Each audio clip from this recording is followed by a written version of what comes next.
पूर्णिमा अपनी दो बेटी और सास सुनैना के साथ रहती थी। बड़ी बेटी का नाम माया था जो 23 साल की थी और छोटी बेटी का नाम शिवांगी था जो 17 साल की थी। माया ने 12वीं के बाद पढ़ाई नहीं की क्योंकि उनके आर्थिक हालात अच्छे नहीं थे और शिवांगी अभी 12वीं क्लास में थी। पूर्णिमा के पति के गुजर जाने के बाद उसने नौकरानी का काम करना शुरू कर दिया था, लेकिन वो जहाँ काम करती थी वो लोग शहर जाकर शिफ्ट हो गए और उसके बाद पूर्णिमा को कहीं काम नहीं मिलता है। पूर्णिमा हर दिन काम की तलाश में निकलती थी, लेकिन हर कोई उसे मना कर देता था। एक दिन पूर्णिमा माया के साथ काम ढूंढने गई थी, तभी जमींदार की पत्नी उसे रोकती है और कहती है, अरे पूर्णिमा, तेरी बड़ी बेटी शादी ब्याह के लायक हो गई है, अब और कितना वक्त लगाएगी इसकी शादी के लिए? दीदी, अभी तो माया 23 साल की ही है। वही तो, 23 साल की हो गई है। हमारे गांव समाज में किसी लड़की को देखा है इतनी उम्र तक शादी ना हुई हो? अरे अपनी थू थू करवाएगी क्या हर जगह? ज्यादा उम्र हो गई तो शादी करवाने में परेशानी हो जाएगी, याद रखना मेरी बात। दीदी, काम तो मुझे अभी तक मिला नहीं है, घर जैसे तैसे चलता है मेरा, फिर इसकी शादी कैसे करवा पाऊंगी? पहले कहीं काम मिल जाए, उसके बाद इसकी शादी के बारे में सोचूंगी। देख ले, मैंने तुझे बता दिया है, बाकी तेरी मर्जी। वैसे मैं माया के लिए अच्छा रिश्ता देखूंगी, लेकिन पैसा तुझे ही लगाना होगा। अच्छा, अब मैं चलती हूँ। रीता वहाँ से चली जाती है। उस दिन भी पूर्णिमा को कहीं काम नहीं मिलता है और वो कुछ घंटों बाद माया के साथ घर लौट जाती है।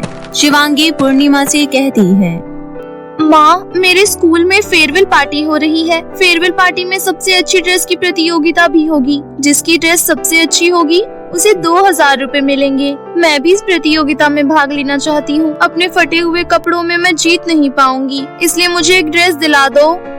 अरे, इतनी गरीबी है घर में और तुझे अपनी ड्रेस की पड़ी है? दादी, मेरे स्कूल का आखिरी साल है, उसके बाद मैं कभी फेयरवेल पार्टी एंजॉय नहीं कर पाऊंगी। अरे शांत हो जा शिवांगी, दिला दूंगी, लेकिन पहले काम तो मिल जाने दे। वैसे कब है फेयरवेल पार्टी? 10 दिन बाद। तब तक तो मुझे काम मिल जाएगा। मैं एडवांस में पैसे लेकर तेरे लिए ड्रेस खरीद दूंगी। इस तरह पूर्णिमा शिवांगी को समझा देती है। तभी माया बोलती है, आप सब बातें करो, मैं खाना बनाने जा रही हूँ। इतना बोलकर माया खाना बनाने चली जाती है। थोड़ी देर बाद खाना बन जाता है और माया सबको खाना दे देती है। तभी शिवांगी बोलती है, दीदी, मुझे एक रोटी और चाहिए। शिवांगी, अब तो रोटी नहीं बची है। जितना आटा था सबकी मैंने रोटी बना दी थी। अब तो घर में राशन भी नहीं बचा। माया, तूने हम सबको रोटी दे दी और अब तू क्या खाएगी? कोई बात नहीं माँ, वैसे भी मुझे भूख नहीं लग रही है। कैसी माँ हूँ मैं, अपने बच्चों को पेट भर खाना नहीं खिला सकती हूँ। मुझे तेरे लिए खाने का इंतजाम करना होगा। उसके बाद पूर्णिमा पड़ोस वाले घर में जाती है और माया के लिए 3 रोटी लेकर आती है। उस दिन पूर्णिमा छुप छुप कर बहुत रोती है। थोड़ी देर बाद पूर्णिमा सो जाती है। तभी उसके सपने में उसके गांव के जंगल का लीची वाला पेड़ आता है। सपने में लीची का पेड़ बोलता है, पूर्णिमा, मुझे पता है तुम किस तरह गरीबी से जूझ रही हो। तुम परेशान मत हो। कल तुम यहाँ आना और ढेर सारी लीची तोड़कर बाजार में बेच देना।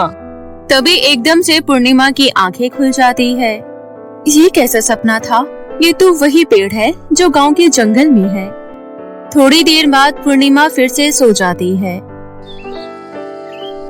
पूर्णिमा जब सुबह उठती है तो उसे ये बात याद रहती है और वो जंगल जाती है। जंगल में लीची के पेड़ के सामने खड़ी होकर पूर्णिमा बोलती है, ये वही पेड़ है जो कल रात मेरे सपने में आया था।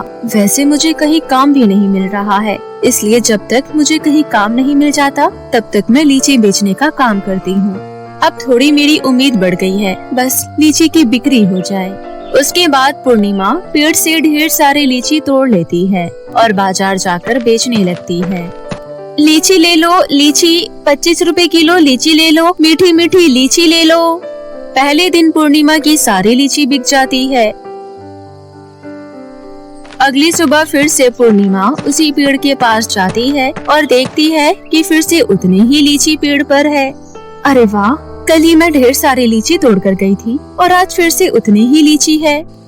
ये देखकर पूर्णिमा बहुत खुश होती है और उस दिन भी बहुत सारे लीची तोड़कर बाजार में बेचने चली जाती है। कुछ दिन तक पूर्णिमा की लीची की बिक्री अच्छे से हो रही थी और वो अपने घर में राशन जमा कर लेती है और अपनी बेटी के फेयरवेल पार्टी के लिए उसके लिए एक अच्छी सी ड्रेस भी खरीद लेती है। यहाँ तक कि घर में सबके लिए वो नए कपड़े खरीदती है, जिसकी वजह से बहुत सारे पैसे खत्म हो जाते हैं। सब कुछ अच्छा चल रहा था। एक दिन पूर्णिमा माया से बोलती है, माया, रेखा मौसी का घर याद है तुझे? हाँ माँ, क्या हुआ? कुछ काम था क्या? हाँ, दीदी के पेड़ पर लीची नहीं आ रही है और उन्हें लीची खाने का बहुत मन कर रहा है। शिवांगी को अपने साथ ले जा और 5 किलो लीची दीदी को दे दियो। थोड़ी देर बाद माया शिवांगी को अपने साथ लेकर पूर्णिमा की बड़ी बहन के घर चली जाती है। मौसी, ये लीजिए लीची। दोनों आपस में बात कर रहे होते हैं। तभी पड़ोस में रहने वाली एक औरत आती है और माया की मौसी रेखा से बोलती है, रेखा, ये कौन आई है? मेरी बहन की बेटी है, मेरे लिए लीची लेकर आई है, आप भी खाइए। अच्छा बेटा, आज रुकेगी कि नहीं?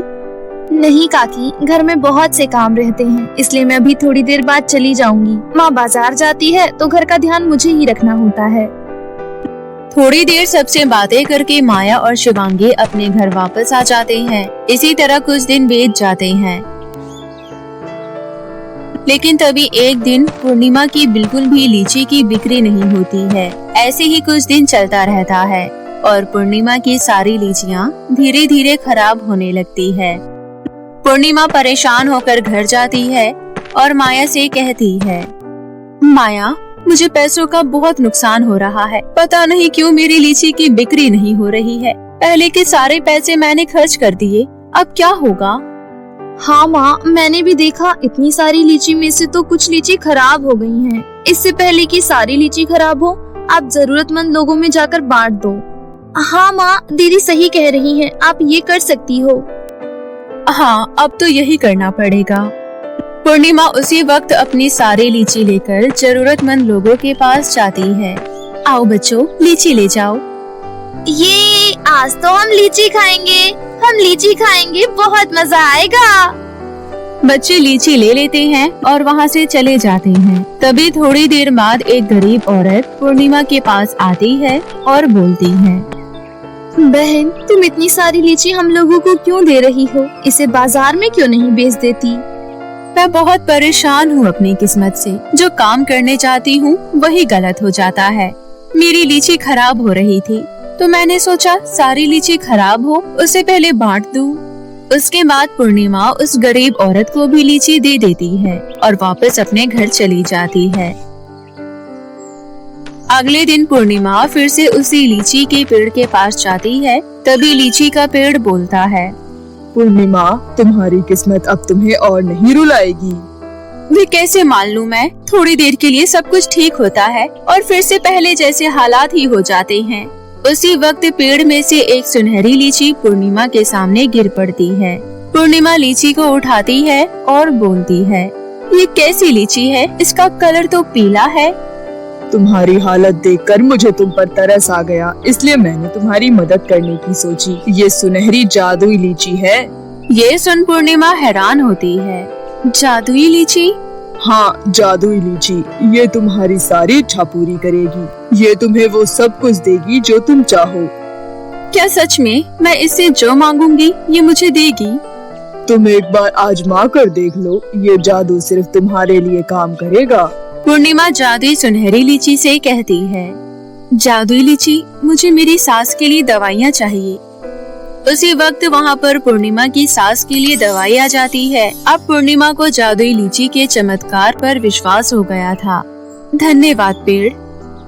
उसके बाद पूर्णिमा जादुई सुनहरी लीची लेकर घर आ जाती है और सबको जादुई लीची के बारे में बताती है। फिर पूर्णिमा जादुई लीची से कहती है, जादुई लीची, मेरे घर में राशन का सामान खत्म हो गया है, इसलिए मुझे राशन का बहुत सारा सामान चाहिए। उसके बाद पूर्णिमा के किचन में राशन का सामान भर जाता है। दीदी आज मेरे लिए छोले कुलचे बना दो। हाँ ठीक है, आज यही बनेगा। उसके बाद माया छोले कुलचे बनाने चली जाती है। अगले दिन पूर्णिमा जादुई लीची से कहकर अपने छोटे से घर को एक बड़े से घर के रूप में बना देती है। धीरे धीरे सब कुछ ठीक हो जाता है। तभी एक दिन पूर्णिमा की बड़ी बहन रेखा का फोन आता है। अरे पूर्णिमा, कैसी है? मैं तो ठीक हूँ दीदी, आप बताओ आज कैसे मन किया मेरे से बात करने का? मेरा तो हमेशा ही मन करता था, वो तो तू ही अपने काम में बिजी रहती थी। मैंने तुझे ये बताने के लिए फोन किया है कि मेरे पड़ोस में एक बहुत अमीर परिवार रहता है। पिछली बार माया मेरे घर आई थी तो उन्हें माया बहुत पसंद आई थी, इसलिए उन लोगों ने माया के लिए अपने बेटे का रिश्ता भेजा है। सच में? तो कल ही उन लोगों को मेरे घर लेकर आ जा, हम आगे की बात कर लेंगे। अगले दिन लड़के वाले पूर्णिमा के घर आते हैं और रिश्ता पक्का कर लेते हैं। 2 महीने बाद माया की शादी हो जाती है। इस तरह सब कुछ ठीक हो जाता है और सब हंसी खुशी रहने लगते हैं। जादुई गाउन की खेती। एक बार की बात है, वैशाली अपनी छोटी बहन प्रिया के साथ रहा करती थी। वैशाली लोगों के घरों में झाड़ू पोछा का काम करती थी और प्रिया घर पर रहकर घर का थोड़ा बहुत काम कर लिया करती थी। परंतु उनकी जिंदगी हमेशा से ऐसी नहीं थी। कुछ सालों पहले उनके भी माता पिता थे, वो भी बाकी बच्चों की तरह स्कूल जाया करती थी। परंतु एक हादसे में उनके माता पिता की जान चली गई। माता पिता के चले जाने के बाद वैशाली ने घर के खर्चों की जिम्मेदारी अपने ऊपर ले ली और वो लोगों के घरों में काम करने लगी। वैशाली को लोगों के घरों में झाड़ू पोछा करके पैसे तो मिल जाते थे, परंतु वो पैसे ज्यादा नहीं होते थे। वो इतना ही होते थे जितने में उन दोनों बहनों का खाने का खर्चा निकल पाता था। इसलिए वैशाली चाहते हुए भी प्रिया को स्कूल नहीं भेज पाती थी। फिर ऐसे ही एक दिन दोनों बहनें बैठकर खाना खा रही होती है कि तभी खाना खाते खाते प्रिया की आंखों में आंसू आ जाते हैं। प्रिया की आंखों में आंसू देखकर वैशाली उससे पूछती है, क्या हो गया प्रिया, तेरी आंखों में आंसू क्यों? खाने में कुछ गड़बड़ है क्या? मिर्ची ज्यादा हो गई? बता मेरी बहन। नहीं दीदी, ऐसा कुछ नहीं है, वो मुझे बस माँ की याद आ गई। कैसे पहले वो हमें अपने हाथों से खाना खिलाया करती थी और रोज शाम को पापा कैसे हमारे लिए कुछ न कुछ चीज लेकर आया करते थे। मुझे माँ पापा से मिलने का बहुत मन कर रहा है दीदी। प्रिया, हमारे माता पिता हमसे दूर नहीं है, वो हमारे आसपास ही है और वो भी तारों के रूप में आसमान में। चल जल्दी खाना खत्म कर, उसके बाद छत पर चलकर हम उन तारों से यानी कि हमारे माता पिता से बात करेंगे। ऐसा कहकर वैशाली प्रिया को समझा देती है। वैशाली कभी भी प्रिया को दुखी नहीं देखना चाहती थी, इसलिए वो जी तोड़ मेहनत करती थी। फिर एक दिन जब वैशाली काम के लिए निकल रही होती है कि तभी तेज बारिश शुरू हो जाती है। वैशाली जानती थी कि अगर वो काम पर नहीं गई तो अगले दिन उसे काम से निकाल दिया जाएगा, इसलिए वो इतनी तेज बारिश में भी काम पर चली जाती है और पूरा दिन गीले कपड़ों में ही काम करती है। इसलिए जब वो घर पर आती है तो उसे सर्दी जुकाम हो जाता है। वैशाली की ये हालत देखकर प्रिया कहती है, दीदी तुम्हारी तो तबीयत खराब हो गई है, तुम्हें इतनी बारिश में नहीं जाना चाहिए था। प्रिया, अगर मैं काम पर नहीं जाऊंगी तो हमारे खाने के भी लाले पड़ जाएंगे। और कहीं न कहीं वैशाली की बात भी बिल्कुल सही ही थी। फिर वैशाली और प्रिया खाना पीना करके सो जाते हैं। वैशाली जब सुबह उठती है तो उसे तेज बुखार होता है और बाहर बारिश भी हो रही होती है। अगर ऐसे बुखार में मैं बाहर बारिश में गई तो तबीयत और खराब हो जाएगी, लेकिन अगर नहीं गई तो मालकिन काम से निकाल देगी और वैसे भी घर पर राशन खत्म हो चुका है। आज तो मुझे उनसे कुछ पैसे लेने हैं, मुझे आज जाना ही होगा। ऐसा सोचकर वैशाली तेज बुखार में भी बारिश में भीगते हुए अपनी मालकिन के घर पहुंच जाती है। वो जैसे ही वहां पहुंचती है वो लगातार खांसने और छींकने लग जाती है, जिसे देखकर उसकी मालकिन डर जाती है और कहती है, अरे तू कौन सी बीमारी लेकर इस घर में आ रही है? सुन, तू अभी बाहर ही रह, मैं नहीं चाहती तेरी वजह से कोई भी बीमारी हमारे घर में आए। लेकिन मालकिन, अगर मैं अंदर नहीं आई तो घर का काम कौन करेगा? वो मैं देख लूंगी क्या करना है, लेकिन ऐसी हालत में मेरे घर में नहीं आ सकती। अगर आप कहती हैं तो ठीक है मालकिन, लेकिन मेरे घर पर राशन खत्म हो गया है और मेरे पास पैसे भी नहीं है। कृपया करके मुझे पैसे दे दीजिए। अरे पिछले महीने तो मैंने तुझे पूरे पैसे दिए थे, फिर अब क्यों पैसे मांग रही है? तुझसे अच्छी तो बाकी नौकरानी है, 2 या 3 महीने पर पैसे मांगती हैं, लेकिन तू तो हर महीने आ जाती है अपनी गरीबी के नाम का कटोरा लेकर। मैं जानती हूँ मालकिन, लेकिन अगर घर पर राशन खत्म नहीं होता तो मैं आपसे पैसे नहीं मांगती, लेकिन आप मेरी मजबूरी समझिए। अरे तुम गरीबों की यही दिक्कत है, मजबूरी का नाम लेकर अपना हर काम निकलवा लेते हो, लेकिन अभी मेरे पास कोई पैसा नहीं है। ऐसा कहकर वो औरत वैशाली के सामने ही दरवाजा बंद कर देती है। वैशाली बाकी घरों में भी जाती है जहाँ वो काम करती थी, परंतु हर घर का यही हाल होता है, कोई उसे पैसे नहीं देता। बेचारी वैशाली दुखी होकर एक मंदिर में चली जाती है और शाम तक वहीं समय बिताती है। कब रात हो जाती है उसे पता ही नहीं चलता और फिर वो जल्दी से घर आ जाती है। दीदी, आज आपको इतनी देर कहाँ हो गई? और दीदी, क्या आप राशन लेकर आई हैं? घर में खाने के लिए कुछ भी नहीं है। तू चिंता मत कर मेरी बहन, मैं कुछ न कुछ जरूर ढूंढ लूंगी। अभी रसोई में जो दूध पड़ा है मैं तुझे वो गर्म करके दे देती हूँ। ऐसा कहकर वैशाली रसोई में जाती है, लेकिन जब वो रसोई में जाकर दूध के पतीले को देखती है तो उसे पता चलता है कि उसमें दूध बहुत थोड़ा सा है। वैशाली उस थोड़े से दूध में थोड़ा पानी मिला देती है और प्रिया को वही पिलाकर सुला देती है और खुद पानी पीकर ही सो जाती है। फिर अगले दिन जब वैशाली काम पर जाती है तो उसे पता चलता है कि उसकी सभी मालकिन ने उसकी तबीयत खराब होने की वजह से नई नौकरानी रख ली है। ये खबर सुनकर तो वैशाली बहुत ज्यादा दुखी हो जाती है और उदास मन से घर वापस आ जाती है। प्रिया जब वैशाली को देखती है तो समझ जाती है कि उसकी बहन बहुत ही ज्यादा चिंता में है, इसलिए वो वैशाली से राशन को लेकर कोई सवाल नहीं करती। बेचारी वैशाली दुखी होकर अपने कमरे में चली जाती है और अपनी माँ की तस्वीर के सामने खड़े होकर कहती है, माँ, मैं सच में बहुत बुरी बहन हूँ, मैं अपनी बहन का पेट तक नहीं भर सकती। ऐसा नहीं है बेटा, तुम सच में बहुत अच्छी बहन हो, तुमने अपनी तरफ से पूरे प्रयास किए हैं। माँ, ये सच है या फिर मैं कोई सपना देख रही हूँ? आप तस्वीर के अंदर से सच में बोल रही हैं? हाँ बेटा, मैं यहाँ तुम्हारी मदद करने आई हूँ। बेटा, तुम नहीं जानती, लेकिन मेरी एक जादूगरनी सहेली थी और उसने मुझे कई सालों पहले एक जादुई बीज दिया था और उसने कहा था कि उस बीज को बहुत ज्यादा मुसीबत आने पर ही इस्तेमाल करना। जब तक मैं जिंदा थी तब तक तो ऐसा कोई मुसीबत का समय नहीं आया, इसलिए मैंने उसे इस्तेमाल नहीं किया, लेकिन अभी मुझे लगता है कि तुम्हें उसकी जरूरत है। वो बीज मेरी अलमारी के ऊपर रखे छोटे से संदूक के अंदर है। लेकिन माँ, वो जादुई बीज करता क्या है? बेटा, वो जादुई बीज बोने वाले की इच्छा अनुसार काम करता है। तुम मन में जिस भी चीज के बारे में सोचकर उस बीज को जमीन में बोओगी, उसी चीज की खेती हो जाएगी।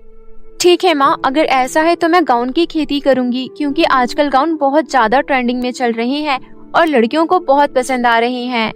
ठीक है बेटा, जैसा तुम्हारा मन करे। मेरा और तुम्हारे पापा का आशीर्वाद तुम दोनों बहनों पर हमेशा बना रहेगा।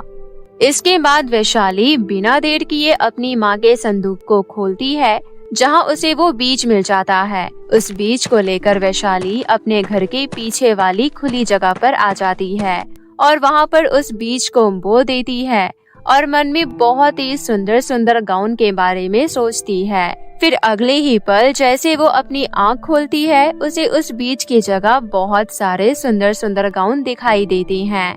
उन गाउन को देखकर वैशाली बहुत ज्यादा खुश हो जाती है और उस दिन वो उन सभी गाउन को लेकर बाजार में चली जाती है।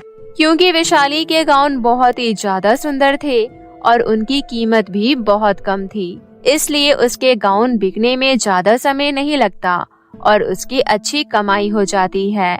उन पैसों को देखकर वैशाली मन ही मन सोचती है, अगर गाउन बेचने का काम इसी तरह चलता रहा तो मेरी अच्छी कमाई हो जाएगी और उससे मैं प्रिया को स्कूल भेज पाऊंगी और उसकी अच्छी परवरिश कर पाऊंगी। ये सब सोचकर वैशाली बहुत खुश हो जाती है और उस दिन प्रिया के लिए समोसे और जलेबी लेकर घर जाती है। उस दिन दोनों बहनें भर पेट खाना खाती है और अब वैशाली रोज अपने घर के पीछे की गाउन की खेती से सुंदर सुंदर गाउन लेकर बाजार में बेचने लग जाती है और अब उसका यही दिनचर्या बन जाता है। और फिर कुछ ही दिनों में वैशाली प्रिया का स्कूल में एडमिशन करा देती है और बचे हुए पैसों से अपनी एक छोटी सी दुकान खोल लेती है। वैशाली बहुत खुश थी, परंतु कोई था जो उसकी ये खुशी बर्दाश्त नहीं कर पा रहा था और वो थी वैशाली की दुकान की बगल में डिजाइनर गाउन की दुकान की मालकिन गायत्री। जब से ये लड़की यहाँ गाउन बेचने लगी है तब से मेरी दुकान पर कस्टमर आना बिल्कुल कम हो गए हैं। एक तो इसके गाउन इतने सुंदर हैं, ऊपर से इनकी कीमत इतनी कम है। कभी कभी तो विश्वास ही नहीं होता कि इतने कम दाम में गाउन मिल सकते हैं। मुझे तो जरूर कुछ गड़बड़ लगती है। आखिर ये इतने सस्ते दाम के गाउन ला कहाँ से रही है? मुझे पता लगाना होगा। ऐसा सोचकर गायत्री अगले दिन वैशाली का पीछा करने का प्लान बना लेती है। और फिर अगले दिन जब वैशाली सुबह सुबह उठकर अपने घर के पीछे जाकर उस जादुई बीज से गाउन की खेती करने को कहती है तो वहाँ ढेर सारे सुंदर गाउन उग जाते हैं। ये सब नजारा देखकर गायत्री पूरी तरीके से हैरान रह जाती है। और फिर जब वैशाली वहाँ से सारे गाउन लेकर अपने घर में चली जाती है तो गायत्री उस जादुई बीज के पास आती है और कहती है, हे जादुई बीज, मैं चाहती हूँ कि तुम मुझे भी बहुत सुंदर गाउन दो और इतने सुंदर जितने वैशाली के पास भी ना हो, ताकि मैं उससे अच्छे गाउन बेचकर उसकी दुकान ठप करवा सकूं। गायत्री के इतना कहते ही जादुई बीज से गाउन निकलने की जगह वहाँ पर ढेर सारी कटीली शाखाएं प्रकट हो जाती है और वो सारी शाखाएं गायत्री को बुरी तरह जकड़ लेती है। गायत्री मदद के लिए चिल्लाने लगती है। गायत्री की आवाज सुनकर वैशाली अपने घर से बाहर आती है और पीछे जाकर गायत्री को ऐसे फंसा हुआ देखती है। वैशाली को देखकर गायत्री जल्दी से सारी बात वैशाली को बता देती है, जिस पर वैशाली कहती है, आपने ये बहुत ही गलत किया। आपकी दुकान तो इतनी अच्छी है और इतनी अच्छी चलती भी है। आपके पास सब कुछ है, फिर भी आपने लालच करके मुझ जैसे गरीब की रोजी रोटी छीनने की कोशिश की। ये सब उसी का नतीजा है।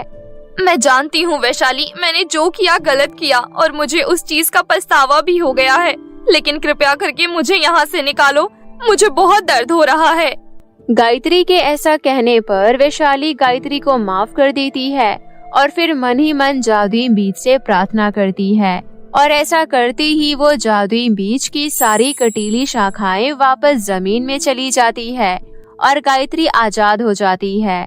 जिसके बाद गायत्री वैशाली का धन्यवाद करके वहाँ से चली जाती है और उस दिन के बाद से वैशाली को कोई परेशान नहीं करता और वो अपनी गाउन की खेती की मदद से अपनी बहन के साथ एक अच्छा जीवन जीने लग जाती है।